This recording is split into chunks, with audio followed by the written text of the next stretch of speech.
বন্ধুরা আমি আজকে আবার চলে এসেছি। আপনারা সবাই ভালো আছেন তো? এই যে দেখুন বিচা কলা নিয়ে এসেছি। এটাকে বিচা কলা দিয়ে একটা রান্না বানাবো। চলুন বন্ধুরা রান্নাঘরে যাওয়া যাক, রান্না শুরু করবো।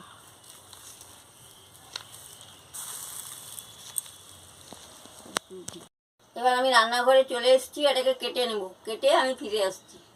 দেখুন এই যে আমি কেটে ধুয়ে সিদ্ধ করে নিয়েছি। এবার আমি বিচিগুলোকে ছাড়িয়ে নেব।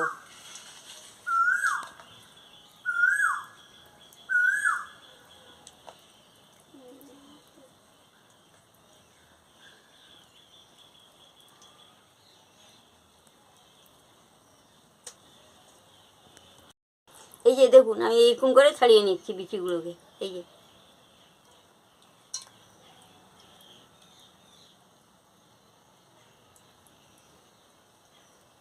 এবার আমার ছাড়ানো হয়ে গেছে, আমি উনুনটা ধরিয়ে নিচ্ছি।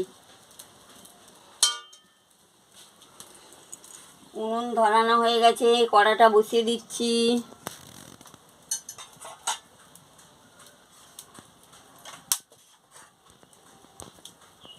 এবারে কড়া গরম হয়ে গেছে, আমি তেলটা দিয়ে দিচ্ছি, শুকনো লঙ্কাটা দিয়ে দিচ্ছি,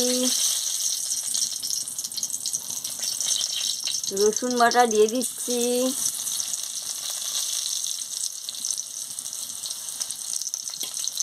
দিয়ে ভালো করে ভেজে নিচ্ছি।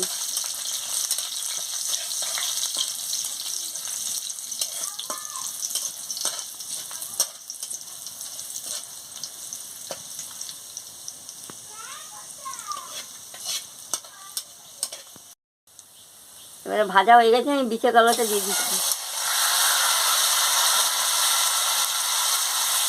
দিয়ে ভালো করে নাড়িয়ে নিচ্ছি।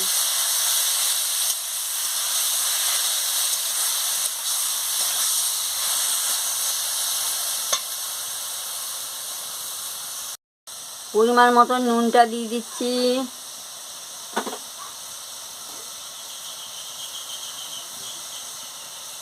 পরিমাণ মতন মিষ্টিও দিয়ে দিচ্ছি, দিয়ে ভালো করে নাড়িয়ে নিচ্ছি। হয়ে গেছে, আমি নামিয়ে নিচ্ছি। এইভাবে বিচা কলাকে সিদ্ধ করে রসুন শুকনো লঙ্কা দিয়ে মানে রান্না করে খাবেন, খুব ভালো লাগবে। ভালো লাগলে আমাকে লাইক করবেন, শেয়ার করবেন, মেসেজে লিখে জানাবেন, সাবস্ক্রাইব করবেন, বেল আইকনটি বাজিয়ে দেবেন, আমার ভিডিওটা শেয়ার করে দেবেন। আমি আবার কালকে ফিরে আসছি। গন্ধটা দারুণ বেরিয়েছে, রঙটাও ভালো লাগছে।